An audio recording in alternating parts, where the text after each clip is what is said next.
Welcome to Churches for Middle East Peace's webinar on apartheid. We'll give one more minute before we begin.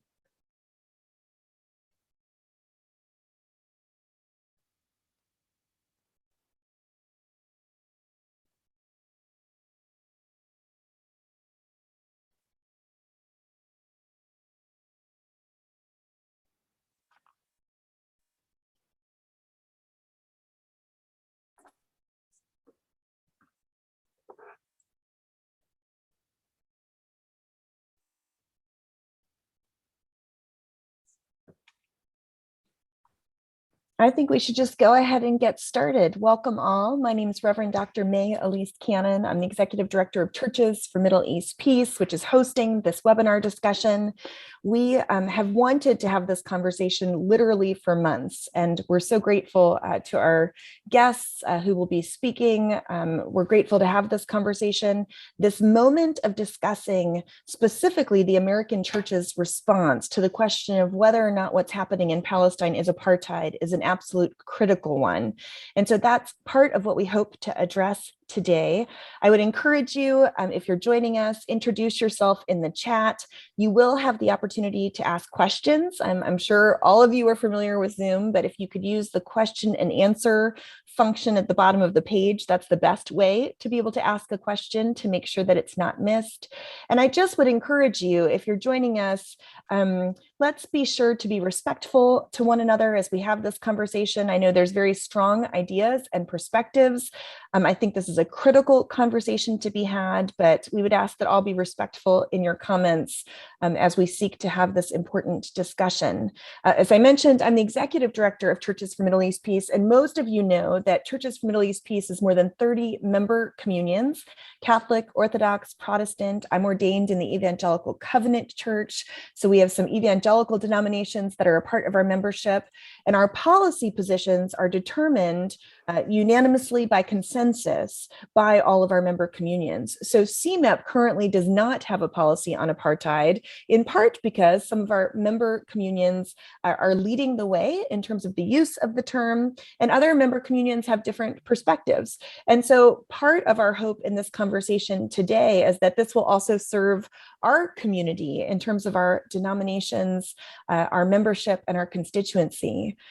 As we delve in, it's important to understand the history of the word apartheid and what it means. By definition, in general, my understanding is apartheid is a policy or system of segregation or discrimination, specifically on the grounds of race. And if race is not the determining factor, you might have gender apartheid or other types of division. The term is most commonly understood in light of South Africa and apartheid having been defined under international law for almost 50 years as a crime against humanity. In 1973, the UN General Assembly adopted a specific treaty, the Convention on the Suppression and Punishment of the Crime of Apartheid, which came into force in 1976. And the treaty sent out a definition of apartheid as a crime against humanity consisting of, quote, this is from the UN General Assembly, inhuman acts committed for the purpose of establishing and maintaining domination by one racial group of persons over any other racial group of persons and systematically oppressing them. Apartheid was also one of the 11 crimes against humanity that was listed in the Rome Statute that created the International Criminal Court in 2002. It's been applied beyond South Africa and Israel. Human Rights Watch asserted that Myanmar was committing the crime of apartheid against the Rohingya Muslims in 2020. And Palestinian civil society has considered the Israeli occupation a form of apartheid for decades. In the last couple of years, religious and secular groups outside of Palestine have come to reach the same conclusion. In 2021, the United Church of Christ became the first US church body to pass a policy that identified Israel's treatment of Palestinians as apartheid. And I'm grateful we have Peter McCurry here to talk to us about that today. We'll begin with him in just a few minutes. In 2022, the leaders of the Christian Church Disciples of Christ in the US and Canada issued a pastoral letter affirming quote, Israeli policies and practices that discriminate against Palestinians, Christians, and Muslims alike are consistent with the international legal definition of the crime of apartheid. And Peter Macari will be speaking about the perspective of the disciples of Christ as well. Meanwhile, in January 2021, we'll put some of these links in the chat, the Israeli human rights group B'Tselem released the report, This is Apartheid, which concluded, quote, that the bar for labeling the Israeli regime as apartheid has been met. And similar reports classifying Israel as perpetuating an apartheid system were released by Human Rights Watch in April of 2021 and Amnesty International in February 2022. So this conversation is particularly critical because this summer, many American Christian denominations will be having conversations about this and even coming to a vote of whether or not their church denominations will use this designation. The Presbyterian Church in the USA is scheduled to have a meeting and a vote. The Episcopal Church was supposed to have discussions about this as well, on whether or not to take a policy stance on apartheid in their respective national convenings. So that's just a little bit of background to the conversation that we're entering into. I'm very grateful to each of you as speakers. I won't introduce your whole bio, but I'll introduce each of you and give you a few moments to start. And Peter, we'll begin with you. Dr. Peter Macari is the executive for the Middle East and Europe with the Common Global Ministries Board of both the United Church of Christ and the Christian Church Disciples of Christ. And so you have the opportunity to read his bio. But Peter, thank you for joining us. Can you tell us a bit about Disciples of Christ, the United Church of Christ? Where has this conversation come from? Where is it today? And what's it most important for us to understand as we ask the question of how the American church should respond? Absolutely. Thank you so much, May, for the invitation and for CMEP for organizing the webinar today. It's an honor to be a part of this panel. I recently returned last week from my first trip since the beginning of the pandemic, during which I engaged with our UCC and Disciples partners in the Middle East, including in Palestine and Israel.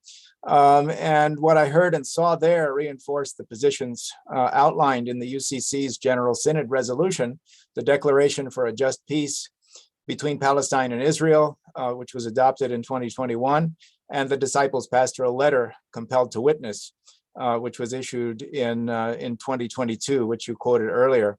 Particularly their naming of Israel's policies and practices as apartheid. You quoted the Disciples' Leadership Letter, and let me just quote the UCC's resolution, the Declaration for a Just Peace. The relevant section says, we affirm that all people living in Palestine and Israel are created in the image of God, and that this bestows ultimate dignity and sacredness to all. Therefore, we reject any laws and legal procedures which are used by one race or religion or political entity to enshrine one people in a privileged legal position at the expense of another, including Israel's apartheid system of laws and legal procedures. These public witness documents came out of a long tradition of our two churches' commitments to social justice, both in the US and Canada and around the world.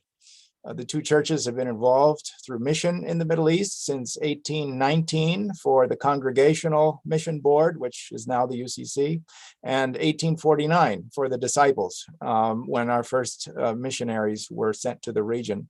Since then, our involvement has increased with people and institutions, including churches and Christians there, as well as others, through a missiology of accompaniment, mutuality, and partnership.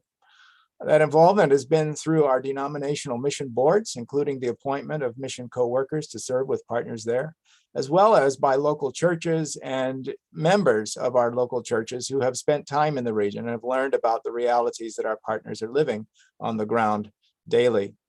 The UCC's General Synod and the Disciples' General Assembly have frequently spoken on issues of global concern over the life of the two churches, including on Israel-Palestine, and particularly related to Israel-Palestine. The UCC has a policy body that goes back to 1969, and the Disciples since 1973.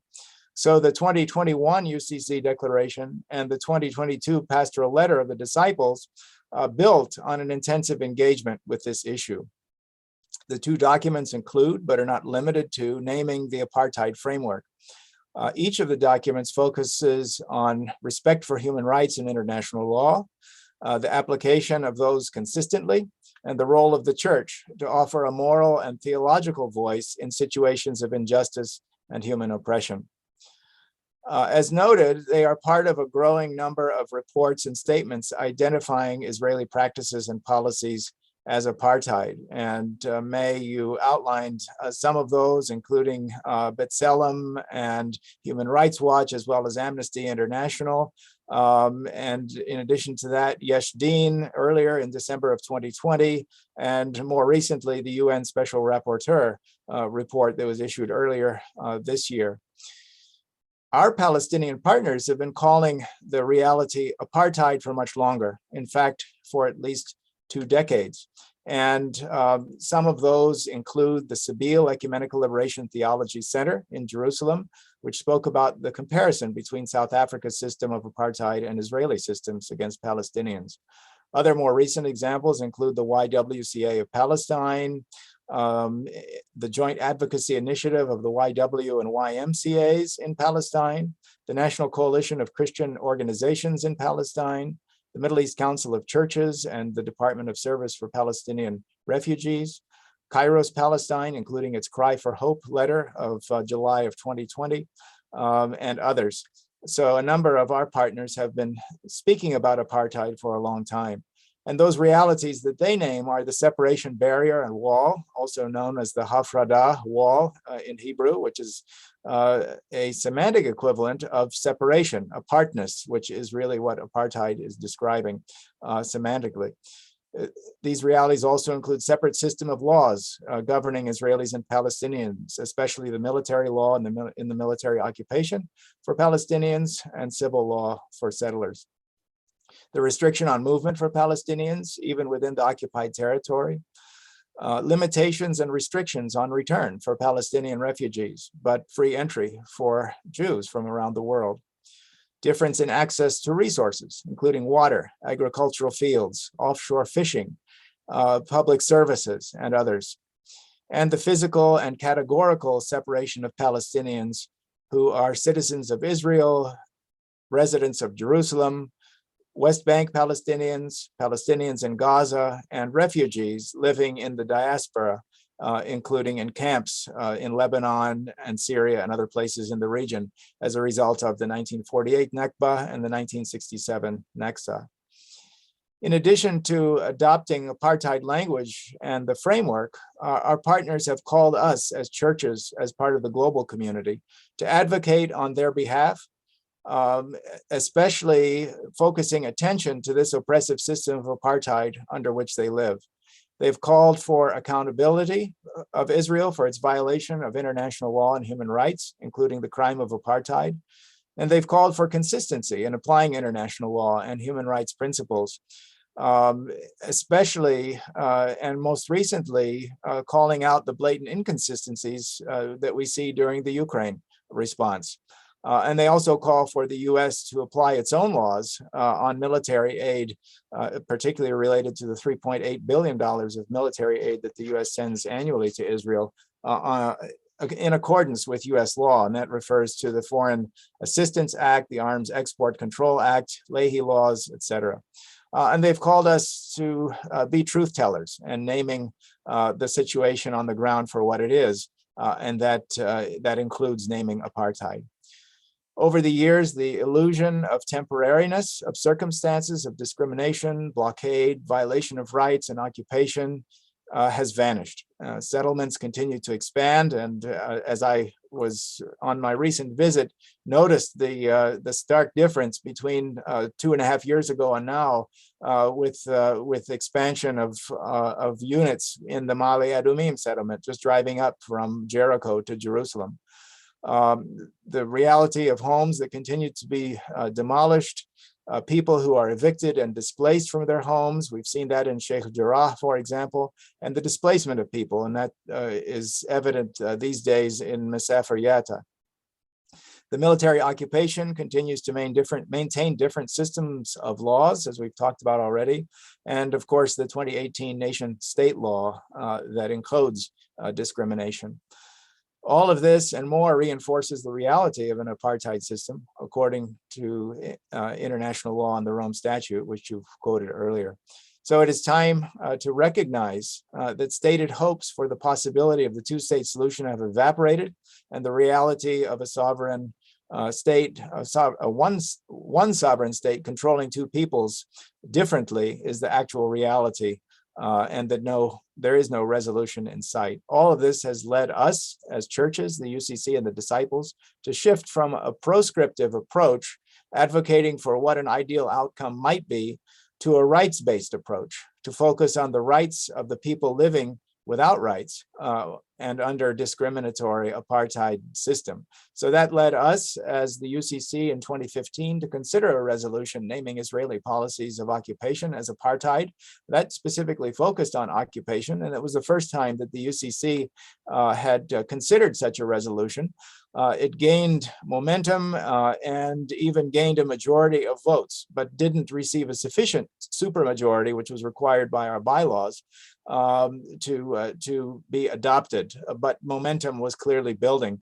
So in 2021, the UCC adopted the Declaration for a Just Peace between Palestine and Israel, which is described as a new plumb line. It names apartheid as part of a larger context, and the resolution, which we can put in the chat so people can have access to it and read the full resolution, is not focused only on apartheid, but goes beyond that and talks about other aspects of a rights-based approach, including support for boycott, divestment, and sanctions, and the use of economic measures. It also led to the 2022 Disciples Letter, Compelled to Witness, which is a pastoral letter from the leadership of the Christian Church Disciples of Christ in response to our partners' urgent calls to be honest and to name the reality as they are describing it to us. So our two churches have taken on those calls from partners and from our own observation and engagement, and adopted the resolution in the UCC and issued the pastoral letter in the Disciples. And I'm happy to talk about more of that later, but I want to make sure that there's ample opportunity to hear from our other two esteemed panelists. Thank you so much, Peter, for that introduction. I have lots of follow-up questions as well. I'll hold those for in a bit, but thank you. Next, we'll have Dawood Hamoudeh from American Friends Service Committee. He's their Palestine Program Manager. Dawood and I had the opportunity to just connect a couple of weeks ago. I was in Gaza and he was in Jerusalem, so we keep meeting via Zoom. American Friends Service Committee is one of CMEP's member communions. And Dawood, it would be wonderful to hear from you specifically a perspective from on the ground about the importance or not of using the term apartheid and what your perspective is in that regard. We'd love to hear from you, please. Yes, thank you first for inviting me and for all the people who are attending this panel. I will start by saying actually and adding to my bio that I studied mathematics science at university. And the first subject we took in mathematics to be a mathematician is called theories of logic. It's a simple theory. People usually describe for us as mathematicians what they want, and we need to transfer this description of words into an equations. The theory is simply saying that right plus wrong is wrong. Wrong plus right is wrong. Wrong plus wrong is wrong. And right plus right is only right. From here, when we look at what is happening in Palestine, it's again the same equation. You can't be dictator and at the same time democratic and expect that this is a democratic regime. You can't commit a crime and do the opposite and claim that you are a good person. You can't, for example, steal and do charity and then you are a charity person. So you can't be racist and at the same time not racist and considered be not racist. You can't be inclusive and not inclusive and at the same time considered inclusive. From here, the argument is important and the theory is important. Racism is not something partial. It's even a practice or not a practice. It's an individual practice. We see it everywhere in the world. It's not, it's something we all disagree with. Hopefully it will never become common. But when an individual practice become a systematic practice, as Peter was explaining a little bit ago, when it becomes a systematic a practice with laws, regulations, structures, and so on, it becomes, or it is named apartheid. So to be logic on how we approach this conflict, this occupation, this war, whatever also what we will call it, we need to be a little bit with some logic and name things by it is, and how it is. You can't ignore a crime or say, I want to solve a crime, but I am not accepting to define a crime. You can't say, I want to end a war if it is not named a war. And here you can't talk about a racist policies and the discrimination and oppression and apartheid if you can't start saying the names of these things. The conflict is 75 years old. And since 75 years old, it's not solved. It's not 2 or 3 years or a couple of days conflict. Why? Because simply we are not saying things. What we are doing every time, coming up with the new names and new definitions to avoid naming things as it is. So what we do is reshape the conflict, remanage the conflict, but never really working on solving the conflict. Even in Oslo Accords, that at least recognize the two-state solutions.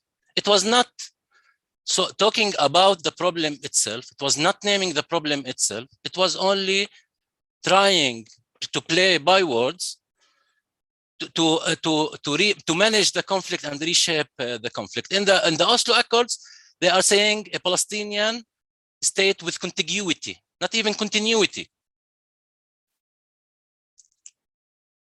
Why not continuity? Viable state. People living are here since more than 5,000 years, and suddenly we need to talk about the viability of the Palestinian state on this land here. How people are living since more than 5,000 years if this area is not viable. So again, not naming things as it is the problem, is a main problem. And that's why back again in 2003, I was working with grassroots movements and the civil society. We started to have these meetings together to talk about the new structures that are being built in the West Bank mainly. And before it was built in '94 in Gaza, which is, but at that time, it was called the fence. Should we call it the fence, the wall, the apartheid wall, and so on. By 2005, more than 135 Palestinian NGO, political party, a grassroots movement, activists from different areas in Palestine, in historical Palestine, in Lebanon, and in Jordan agreed together to call it apartheid wall and to announce also creating what is now known as the BNC, the Boycott National Committee, the Palestinian Boycott National Committee. And since then, they tried to explain this point that, first of all, to solve the conflict, you need to name the things. And second, no one actually cares if it is, as a Palestinian speaking, if it is a two-state solution, a 10-state solution, a one-state solution, or whatever. For example, if the occupation today of the West Bank ended, and there is suddenly a Palestinian dictator regime in the West Bank, for me as an individual, what that makes difference? Nothing. So if our approach was not a right-based approach, where we are talking about the rights of the people in practicing their religion, and movement, and water, and electricity, and freedom, and deciding for their own lives, then we are not solving anything in this region. If there is a Palestinian state that will forbid Jews from going and visiting their religious locations in the West Bank, this is not a solution. So again, after naming things, it becomes easier to start understanding what is the direction we should go through. And here we need to name it apartheid, then slowly build together the pathway that we will go through to end all this conflict, 75 years conflict in the region, where everyone have his rights. In New York, there's more than 20 million people. Tons of religions that are more of the number of religions in all the Middle East. They are living together. Yes, there is some crimes, racist crimes, and other types of crimes, but they are living together. The only difference, the law is organizing this relation between them equally, almost, with some problems here and there from time to time. We are talking about 14 million Palestinians and 14 million Jews in the world. 24 million, less than almost in New York. And yet, in such a small country, where half of this population, 12 million are living, 14 million are living, they can't live together. And they can't find a solution since 75 years. Naming the things is very important to solve the problem. And understanding that this is a right-based approach where we are talking about people's rights is a second point that is important for us as Palestinians, first as individuals. I am a refugee from West Jerusalem to East Jerusalem. My grandfather's house is still now there, and a religious musical educational center, training center. I can go and see it every day. Anyway, and then if people took the rights, and this became really a right-based approach in solving the conflict, then everything should be much more easier in reaching a final solution for what is happening in this region. This was the main argument of the BNC and the Palestinian civil society when it started, or when the discussion was going on in 2005. And this is still the main approach of the Palestinian BNC, or Boycott National Committee, and the BDS Palestinian National Movement, locally and globally. We are trying on one hand to educate the people on how to approach their rights.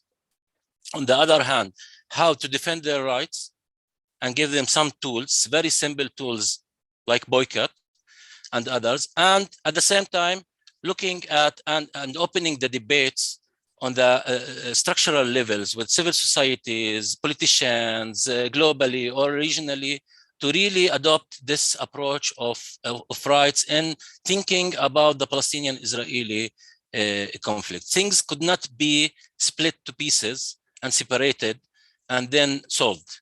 It needs to be a one package where we say that, again, the rights is our approach, our goal, and the approach should be right-based, where people are where we are looking at the people's rights and giving them these rights.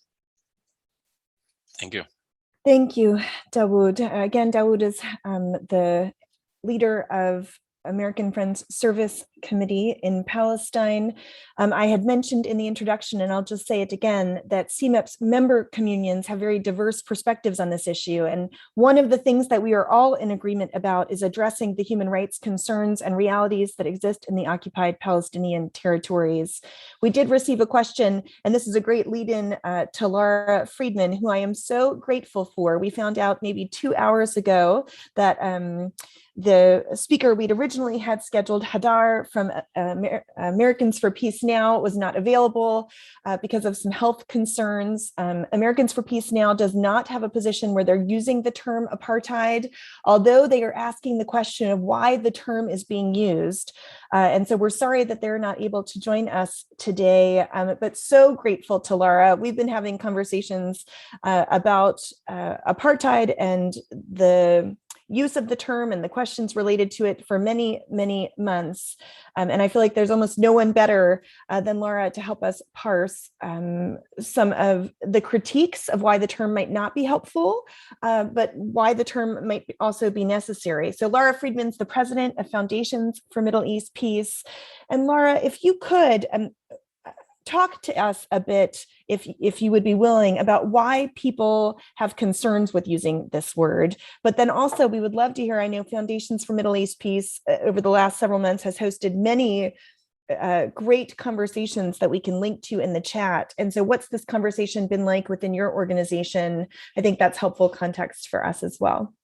Sure, thank you, May. And it's an honor to be here. And I want to really just reference Peter and Dawood's statements, which I think were both fantastic. I think you both covered this in amazing detail. And I should be clear, I do use the word apartheid. My organization uses it. I think it is appropriate.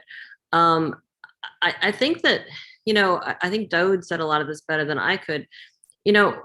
Increasingly when I talk to people about these issues, I sort of want to like break it down to the fundamental point, which is, do Palestinians have rights? Really, do they have rights? Do they have rights outside of a peace process paradigm, which tells them that at the point when the international community and process resolves this conflict, then they can have rights? And it's not coincidental that in 2022 we are now seeing this rising tide of people using the word apartheid. And it's not because the facts on the ground have suddenly changed.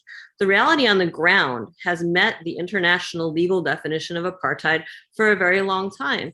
And really, for people who have discomfort with that, I mean, I think it's important to distinguish between discomfort, our comfort zone is what we say and how we think people react to it, and the facts.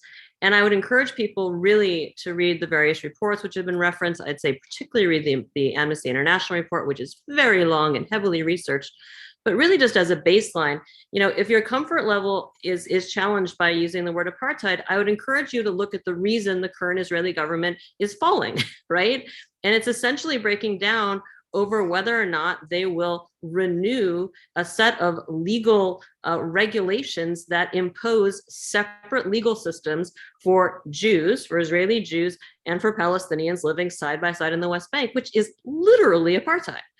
And within the Green Line, if it makes you really uncomfortable to use the word apartheid, I'd encourage you to look at the nation state law, which is a basic law of the state of Israel, which says that Israel is a state of the Jewish people and only the Jewish people, but other people can live there. Or look at the kerfuffle that we had recently around the renewal of the quote unquote family reunification law, which basically under which, a Jewish Israeli can basically marry someone from anywhere in the world except Palestinians and bring them in to live with them in Israel. They can have their family live together. But if you're a Palestinian citizen of Israel, you don't have that luxury because, if you marry a Palestinian from the West Bank or from Jordan, you can't. That's ethnically, and there's a whole array of these policies. The question really isn't, I think, whether or not objectively, if you took the word Israel out of these facts and just looked at these facts on both sides of the Green Line, this would line up against the legal definition, small letter apartheid. I think that's really without question at this point. The question is whether or not people are comfortable with it. And I think it's important to be aware. You meet people where they are. We have spent decades hearing that if you use the word apartheid, Palestinians have been using it for years, that it is anti-Semitic, you're anti-Israel, you're an anti-Semite. It's understandable that people are, particularly non-Jewish people, are worried that if they use the word apartheid, they're going to be accused of anti-Semitism, or they're worried that they will be marginalized and pushed out of the conversation. I get that. And I've said to friends of mine, Jewish and non-Jewish, if that's how you feel, I think the first thing is being aware of it, facing yourself in the mirror and saying, I recognize the facts for what they are. I'm not comfortable for this reason. And really having a tough conversation with yourself. Okay, if you're not going to use the word, what are you going to do to change the realities that are apartheid, even if you're not comfortable using the word? And maybe you should practice using it in private and see if you can get comfortable with it. And the question of really what, whether it, and this goes back to Daoud said, naming things, we were joking before we started the webinar, calling a duck a duck. You can avoid calling it a duck as much as you want, but it is a duck. And the fact is that the peace process construct, which has gone on for decades, has not only failed to address these underlying phenomena, which are apartheid, and which systematically discriminated against Palestinians, deprive them of fundamental rights that are guaranteed to people everywhere, but it actually has become the shackles that prevent them from trying to achieve their rights in any other context. So for people who say, well, don't use apartheid, it takes us farther from a two-state solution. Well, what are you doing to break through? Because right now, that comfortable peace process paradigm that we wrap ourselves in to feel virtuous in caring about the Palestinians, well, I support two states. That's lovely. At the end of the day, though, right now, we have, multiple villages in the South Hebron Hills that are going to be, I'm going to use the term, ethnically cleansed, because the Israeli Supreme Court has declared that they are, even though many of them have been there for decades, even predating Israel, they are illegally there, and it's an Israeli firing zone. So we're going to erase them from the map, right? We're not going to, if you're not going to focus on the changing those realities, I don't think you have a leg to stand on, really, in not embracing the word apartheid. Beyond that, I think it's important, again, the naming, calling a duck. I was listening to Daoud, and I was remembering a conversation I had years ago in a member of Congress's office. And this was about a different topic. It was about legislation trying to block boycotts of settlements. And I went in with some people. This is when I was still doing lobbying at the time. It doesn't matter. We went in and we were explaining why this law that they were supporting was so problematic, this bill. And, the ACLU was opposing it. And I remember the senior staffer for this senator, who is a standard bearer for free speech, looking at us and saying, well, usually we agree with the ACLU, but on this case, we think the ACLU is wrong and we agree with AIPAC. I remember thinking, this is a weird conversation because ACLU is the premier, free speech organization. AIPAC has a political agenda here. For people who today are saying, well, but not everyone says it's apartheid, I'm not sure who you're going to listen to when people say, no, it's a duck. You have the top biologists in the world saying it's a duck, right? The Palestinians who live under this say it's apartheid. Okay, you don't want to believe them? I find that problematic, but that's fine. You have the Israeli human rights groups on the ground who do the work calling it apartheid. Now you've got the top international human rights groups. Now you have the UN saying it. I mean, effectively, you're going to have to tell yourself a story that everybody who you trust on any other human rights issue in the world as being credible and serious, on this one, they are wrong, they are anti-Semitic, they are misleading. I mean, it's a really hard argument to continue telling yourself. I fully understand why this is such a challenging thing for people who've been told you will face the rage of a lot of people. I remember poor President Carter with his Peace Not Apartheid book. I get it. And again, I think it's important to really contend with your own comfort zone and understand that. But the bottom line is, if you're not going to use it, then it is incumbent on you, I think, to fight the things on the ground as if you were using it, because the realities on the ground are what they are. And I would make a plea, if you're not going to use it, to not delegitimize the people who are using it. Because fundamentally, I mean, unless you're someone who literally denies reality, if you somehow think it's not apartheid for Israel to have two different legal systems in the West Bank and to define itself inside the Green Line as a Jewish state alone, and to not allow its Palestinian citizens many things that are allowed to Jewish citizens. If you want to say that's not apartheid, then there's no conversation I can really have with you that's going to convince you. But if you're going to recognize those things as reality, then you're going to, I think, recognize that the people who are using the word apartheid are basically the ones who are carrying the water for those who don't have the courage to do so. And for the love of, human rights, civil rights, political rights of people around the world who are oppressed, don't delegitimize them because you don't have the courage to use that language yourself. Thank you, Laura. We are we're just now going to open it up for some question and answer. We already have nearly a dozen questions to be discussed. I think for the sake of time, we'll probably only have one person respond to each of the questions. I know that won't be comprehensive, but we only have about 20 minutes left and would like to get through as many questions as possible. This question is from a person who just returned from Israel and the West Bank, where their group met with all sides of the conflict. And they said, I'm left with the fear that human rights abuses we see in Gaza, with gays being thrown from roofs, members of non-Hamas parties being murdered, and no freedom to convert, would prevail over the millions of Arab and Jewish Israelis who currently enjoy these freedoms. And the question, if we succeeded in having Israel give over land and control to the PA or Hamas, how would we have an expectation of human rights in that new regime? I don't know who would like to take that question. I'll take it. Sorry, we've heard arguments about this, for years, variations on this, and I know it comes from a good place. I don't want to sound like I'm in any way diminishing the genuine concerns of the person writing this, but if the idea is that a people's right to self-determination, to not live under the heel of another people, of another regime without full rights, is dependent on them somehow checking off all these boxes to guarantee that they are the kind of state that you're comfortable with, then essentially you're saying that people actually don't have a right to self-determination. They don't have a right to freedom. They don't have a right to independence. There are a lot of countries in the world that are less than perfect. I mean, including our own. That doesn't mean these countries don't have a right to exist. And to argue that Palestinians are better off living with less than full rights under a state whose policies are explicitly designed. And I think it's important when I say explicitly designed, listen to Israeli politicians they could not be more clear that the policies are designed to support, privilege, promote the rights and equities and benefits of Jewish citizens. Listen to them. Why won't we take them at their word? They're telling you that, right?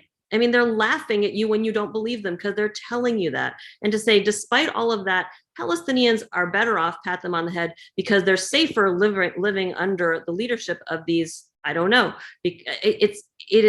I understand the intent of the question is genuine and with concern for people's welfare. But the reality of what that says is fundamentally discriminatory. And I think if you applied that in any other context, whether you're talking about people by religion or ethnicity or skin color, I think you'd be appalled at the way it sounds, because it's really problematic.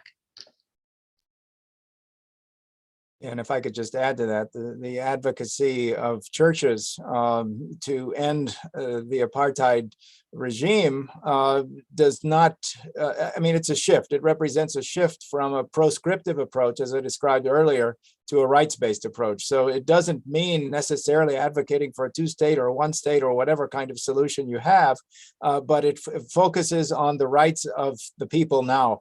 And it also doesn't preclude the churches continuing to advocate for human rights broadly defined, political rights, social rights, economic rights, educational rights, rights of refugees, etc., not only in Israel and Palestine, but in other countries around the world, which we continue to do. And that, as Laris mentioned, includes the United States. And the churches have been engaged in that struggle for a very long time. So not only focusing on the situation of Palestinians, but the global realities that we know and have access to through our mission engagement. Muted, Doctor. Thank you, Dawood. Thank you, Peter. The next question is, for years, the international community has focused on rights violations in the occupied Palestinian territories.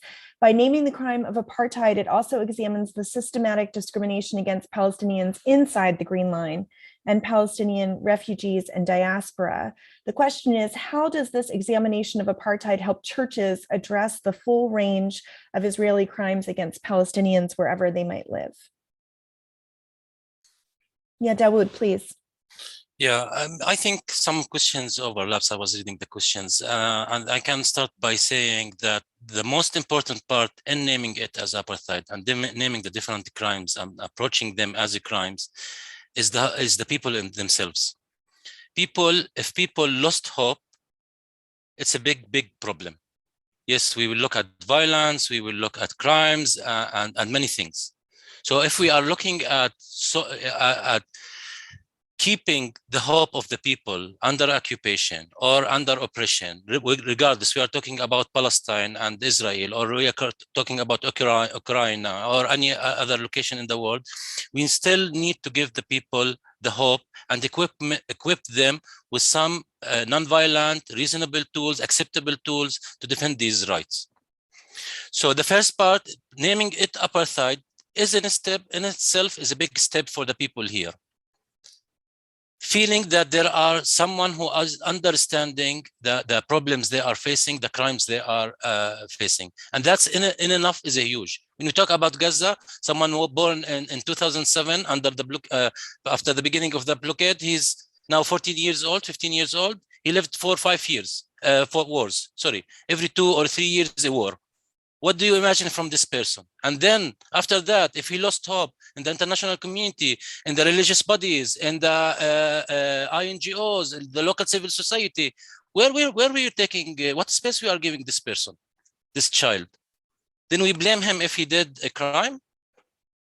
Sorry, I can't blame him. He's totally destroyed as an individual. Naming it apartheid is a step to at least give some hope to the people under occupation, and itself is a big step. The second depends on a lot of things. How we can change the US policy, how we can change UN policy, how we change other European or global North policies, the region policies, and many other issues. This could be negotiated and discussed based on every church and every structure and how they see their best role and approach. But again, naming it apartheid and naming the crimes as they are told and as they are said, and saying we are here to defend the human rights in itself is a huge step for the people who are suffering from the different crimes. And again, regardless, we are talking about Palestinians and Israelis or any other conflict in the world. Thank you. The question itself is worded in such a way that it goes beyond occupation. We're talking about the reality of apartheid that Palestinians are living in, not just in the West Bank, East Jerusalem and Gaza, but in other places as well. So it takes a broader view of how apartheid is applied. And by the churches engaging the debate and adopting the framework, we become participants in the effort to hold Israel accountable through institutional means, international institutional means, and can add the weight of the churches to that effort. Thank you, Peter. This is just a quick clarification question for you, Laura. Someone asked if you'd please repeat the list that continues the statement, Israeli policies are designed to support ... They said it was great words and they couldn't recall what you said. I don't want to try to remember my exact words. I mean, this is going to be recorded. I pretty sure it was something like to support, defend, promote the equities, benefits, rights, needs, all of that of Jewish citizens. And again, you shouldn't listen to me telling you that. You should look at the statements by the Israeli Knesset members and cabinet members saying explicitly that. Thank you. The next question, this is from Michael Kinnaman. He says, when I was the General Secretary of the National Council of Churches, the council denounced occupation, strongly affirmed measures aimed at promoting peace for Palestinians, and supported the independent Palestinian state. If, however, we had used the language of apartheid, it would have threatened, if not simply ended, our collaboration with national Jewish organizations with regard to immigration, environment, healthcare, gun violence, etc. Please argue the case. Is the use of the term apartheid worth that cost for a body such as the National Council of Churches? It may be, but I'd like to hear the argument made explicitly.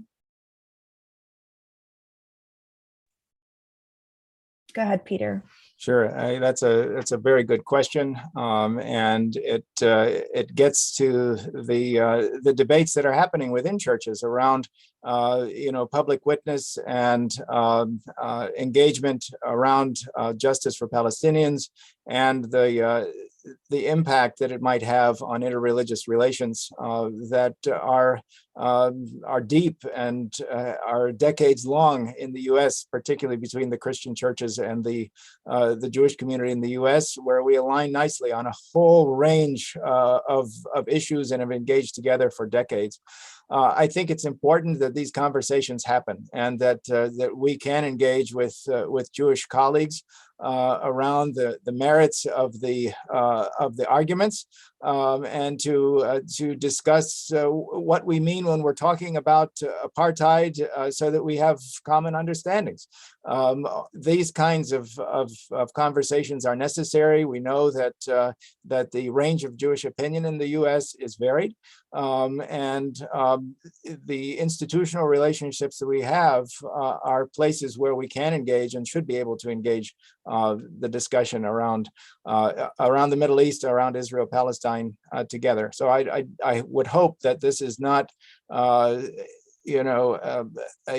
declaration of a choice between supporting rights of a particular people and therefore choosing not to participate in dialogue, but rather an invitation to go deeper in the dialogues that we have. Can I just add something? Yeah, go ahead, Laura. So, if you go back, I was just Googling while Peter was talking, because I wanted to get the data. So in last July, there was a poll, and that poll found that 25% of Jewish Americans believe Israel is an apartheid state. They're comfortable with that term. The Jewish legacy organizations in this country are not aligned necessarily with the Jewish grassroots. And I have to say, and I say this as a Jewish American who looks at those Jewish legacy organizations often with a great deal of frustration for the degree to which they're not aligned with Jewish Americans, and particularly Jewish Americans who are under the age of, say, 60, not let alone the Jewish Americans who are under the age of maybe 40 or 30.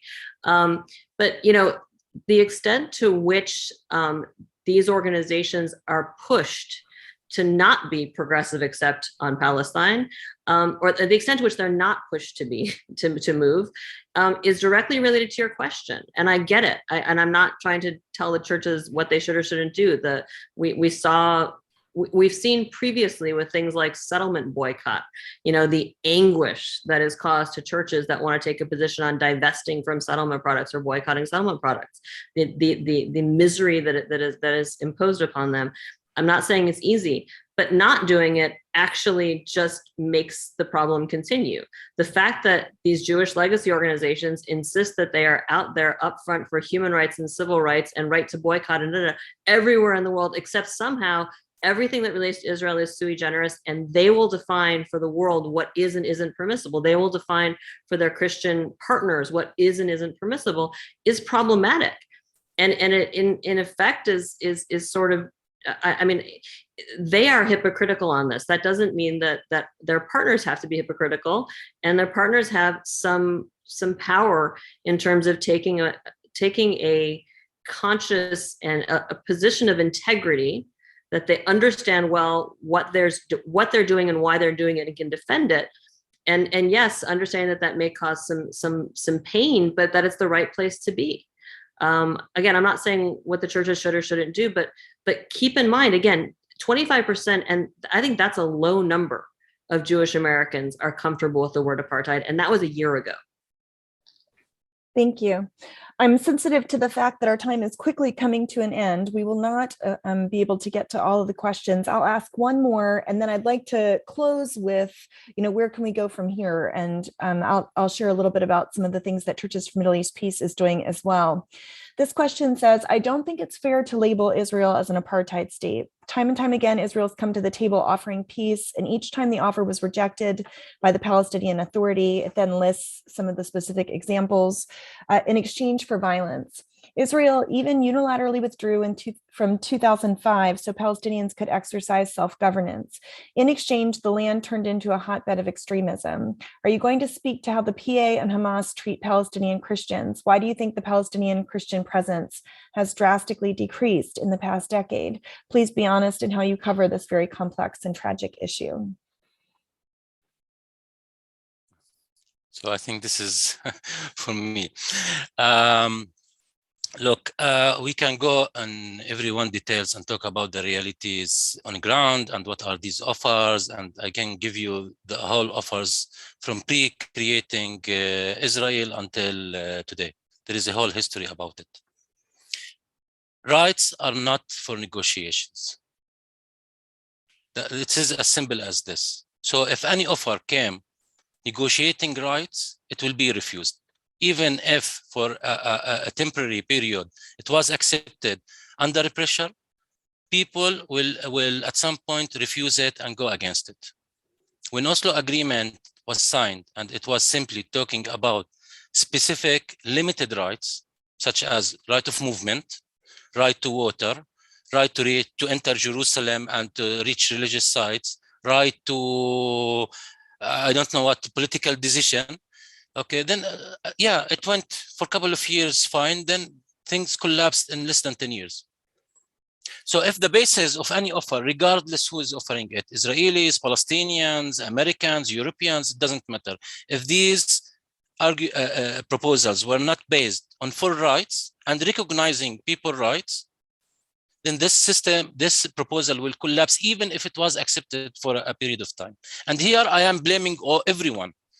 Palestinians, Israelis, Americans, Europeans, and all the people who have this power to force a full right-based solution for the region. My understanding, for a full right solution in the region, it will give the rights for the Muslims, for the Christians, for the Jews, for anyone who have or think or believe he have right to live in this area and have his own personal beliefs. Yes, it is a very Aflatonic, maybe a dream, but this is how I approach people's rights, even internally with Palestinians and so on.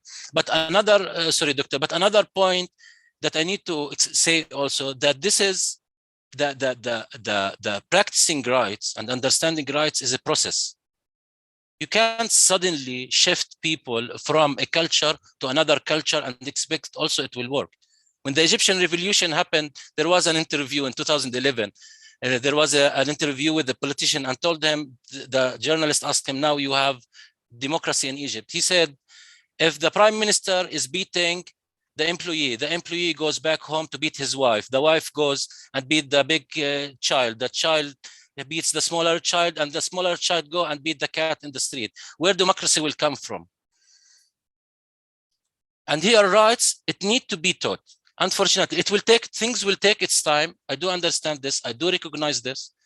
But if we didn't, again, start the process of naming things and stating things and defining rights and giving people rights, then and educating them on how to practice these rights in an equal and fair way to everyone, then we will continue in endless cycles of conflicts with different names and different shapes and different geography and different locations and so on. Can I just add, I'm sorry. Thank you, Dawood. Just very quickly. Appreciate your perspective. And Laura, this will be, I would love for you to respond to this. And then also, I don't know if you're seeing kind of the chat or a lot of the questions that are coming through. There's just comments that we agree on universal human rights, but that the problem is that this discussion treats Arab racism against Jews as a footnote. So if you could speak to that. And then Peter, your closing word, I'd love for you to address how churches can engage and respond. So go ahead, Laura, please. So I wanted to actually talk about something else, but I can connect it. I mean, this fundamentally starts to come down to a whataboutism kind of conversation, right? There is no question that there's been terrorism against Israel. There is anti-Jewish, anti-Semitism, anti-Israel racism. There's all that stuff. None of that stuff requires Israel to do things like pass a law declaring itself a Jewish state, even though 20% of its population is not Jewish. None of those things require Israel to adopt policies that systematically discriminate against its Palestinian citizens inside the Green Line, like not letting them bring in their spouses or kids from other, if they're not Jewish. The fact of the PA or Abbas or the PLO failing to greet with joy what someone maybe sees as a very generous offer does not then compel Israel to seize land and build more settlements or uproot villages from the South Hebron Hills and replace them with Jewish settlers. I mean, this is not just a two wrongs don't make a right. This whataboutism, well, Hamas is bad, therefore we can't call Israel out for systematic violations of Palestinians who are not Hamas. These things are unrelated. And honestly, I look at the discussions about human rights and self-determination in every other context in the world, and we don't have this happen, right? We don't say, well, they had a just cause, but some of the people did bad things, so therefore the people they're fighting against have every right to do whatever they want to the people. We don't have that. We don't have the United States when we talk about fighting, crime. It's almost like in an effort to not have to put pressure on Israel for doing things that are indefensible by the values it says it supports and by international law and everything else. We're just going to say, well, don't look at that. Look over here. Saudi Arabia is worse. So if you're talking about Israel, it means you're an anti-Semite because Saudi Arabia is worse. No, it's bad when Saudi Arabia does it. But that doesn't make it less bad when Israel does it. And the fact is, I care about Israel-Palestine. That's what I focus on. Not because I'm an anti-Semite, it's because that's where my heart is. So the whataboutism is just, it takes us nowhere. And again, take some time to just examine why you are more comfortable going to whataboutism than to looking at why it is not okay to defend or permit the policies without criticism that are going forward that are hurting millions of Palestinians generation after generation, where the only out they have is to wait for some peace process, which they have no control over, which is on some political horizon, which really hasn't even existed for more than a decade. Thank you, Laura. Peter, we've been getting a lot of questions about, so many churches are ill-informed. What can the church do? What's your last word? Well, thanks for that opportunity. Certainly, the pandemic has made us all more familiar with webinars and with Zoom. There are plenty of good opportunities to learn if people don't have the opportunity to travel themselves, to tune in to webinars such as this, organized by CMAP. Denominations are also heavily engaged in sharing voices from partners around the world, including Israel-Palestine. Foundation for Middle East Peace has done a whole series and continues to create opportunities for people to learn and dive deeply into these issues. So there are plenty of opportunities. Another thing that we in the churches encourage is that when people make that trip to the biblical and spiritual lands, that they also make sure to engage with the people there. And especially for Christians traveling, to engage with Christians there, to learn about the realities of Christians in the Middle East, including Palestinian Christians, and to learn about the vibrant ministries that they continue to carry out. There was in the last question, reference to rights of Christian Palestinians. I think it's important for us to help amplify their voice and to help amplify the ways in which they contribute significantly to the society in which they live by promoting educational opportunities, social programs, and other kinds of things. In addition, I think it's important for Christians in the U.S. to examine their own theological understandings. And one area that we have been especially attuned to is that of Christian Zionism and the impact of that particular kind of theology in our churches, and how that impacts understandings of the realities in the Middle East. And that connects directly to questions around anti-Semitism, and it's important for us to make those kinds of connections as well. So there are a variety of ways that Christians here can do more to engage, to pray, to learn, and to find out what really is happening on the ground, because our media here doesn't help us out in that regard so much. Thank you so much, Peter. We at CMAP are actually in the middle of next Tuesday will be week 2 of a 4-week mini course on Christian Zionism that's being led by Colin Chapman. And the final session of that will actually include a Messianic Jewish voice that I believe is a Christian Zionist, and then also a Palestinian Christian perspective. So we'd invite people to join us for that and other events. You can sign up for our weekly newsletters on www.cmap.org. We'd encourage you to look up each of the speakers today and their respective organizations as points of engagement. And CMAP also has numerous action alerts where we seek to mobilize American Christians to engage politically, to call for more just and holistic policies in response to some of the issues that we've been discussing today. So thank you to each of you for joining us. This is just, a part of the discussion. We'll have continued conversations moving forward. We're very, very grateful for your time, and grateful, there was quite a bit of diversity in the people joining our conversation today. And so appreciate the questions that came in and all of you who attended as well. Many blessings to you, and grateful for the opportunity to be together. Thank you, May. Thank you. Thank you, Maya. Thank you, everyone. Thanks.